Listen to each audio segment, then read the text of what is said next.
नमस्कार मित्रांनो, स्टार प्रवाह वाहिनीवरील ठरलं तर मग मालिकेमध्ये पूर्णाजीची भूमिका साकारत असलेल्या मराठी अभिनेत्री रोहिणी हट्टंगडी यांनी अभिनय क्षेत्रात संबंधी एक मोठा निर्णय घेतला आहे।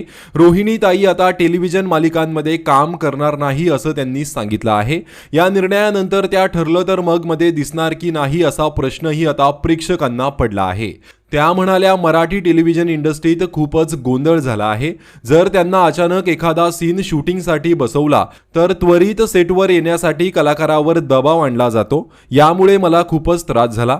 त्यामुळेच मी ठरवले की मी यापुढे अशा पद्धतीने काम करू शकत नाही। टेलिव्हिजनसाठी खूपच मेहनत आणि वेळ द्यावा लागतो। सकाळी लवकर बाहेर पडायचं, रात्री उशिरापर्यंत शूटिंग करायचं, रात्री 11 वाजता घरी परत यायचं आणि दुसऱ्या शिफ्टसाठी पुन्हा सकाळी 6 वाजता उठावं लागायचं। श्वास घेण्यासाठीही वेळ मिळत नव्हता।